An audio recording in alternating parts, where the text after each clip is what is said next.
Shalom, bien-aimés dans les Seigneurs, partout où vous nous suivez, et je vous salue tous au nom puissant du Seigneur Jésus-Christ. Et ça nous faisait longtemps sur nos écrans, et nous étions absents. Cela ne signifiait pas que nous avons été écartés de la volonté de Dieu.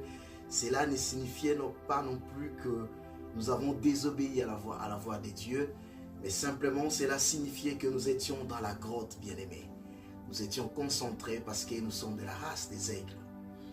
Et il y a un moment où l'aigle, lorsqu'il se sent un peu vieux ou lorsqu'il se sent un peu épuisé, il rentre dans sa grotte pour essayer un peu de dégager toutes les ailes anciennes et puis de faire dégager son bec et puis enlever ses ongles, et puis il doit attendre à ce qu'il y aura une nouvelle naissance ou une nouvelle croissance de ses potentialités.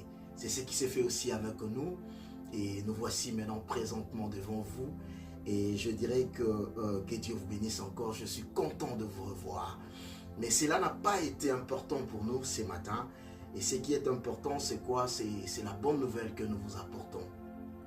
Et c'est quoi la bonne nouvelle? La bonne nouvelle est que, la première bonne nouvelle est que Jésus-Christ est Seigneur.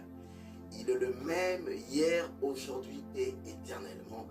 Et sa mission à la croix de Golgotha n'a pas changé ce qu'il a fait. Et nous voici aujourd'hui en train de témoigner les œuvres de Jésus-Christ, notre Maître, Seigneur. Et la deuxième bonne nouvelle est que nous venons auprès de vous pour vous annoncer déjà une bonne nouvelle d'une émission qui commencera d'ici peu. Une émission auquel nous allons parler seulement des appels au ministère. C'est-à-dire quoi? Nous allons essayer d'inviter d'abord nos aînés, ceux qui nous ont précédés dans cette voie. Et nos aînés, nos papas, communément nous appelons nos pères spirituels, nos grands précisément ici au Canada, là où je suis résidé, et partout ailleurs dans le monde, nous allons aussi les inviter. Et si Dieu nous permettait de le faire, nous allons le faire. Et je sais que nous allons le faire au nom du Seigneur Jésus-Christ. Qu'est-ce que nous allons faire? Nous allons inviter nos parents, nos daddies, ceux que nous appelons nos pères spirituels, ceux qui sont ici au Canada. Nous allons les inviter pour essayer un peu d'en discuter, pas d'en discuter, excusez-moi, mais de faire comprendre aux enfants de Dieu que nous devons suivre leur marche, c'est-à-dire nous devons suivre nos aînés. Mais ce qui se passe aujourd'hui, c'est au contraire de ce que nos aînés ont fait pour le Seigneur. Dans d'autres, nous n'avons pas le temps d'obéir à la voix de Dieu comme eux, ils ont fait. Nous n'avons pas le temps d'écouter Dieu comme eux, ils ont écouté Dieu.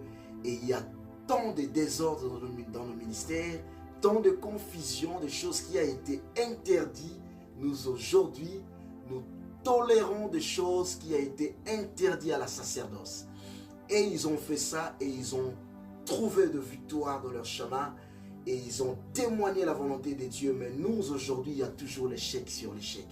Alors nous allons un peu essayer de discuter avec nos grands, avec nos parents, avec nos dads ici au Canada, pour qu'ils puissent nous expliquer réellement ce que eux ils ont fait pour devenir ce qu'ils sont aujourd'hui.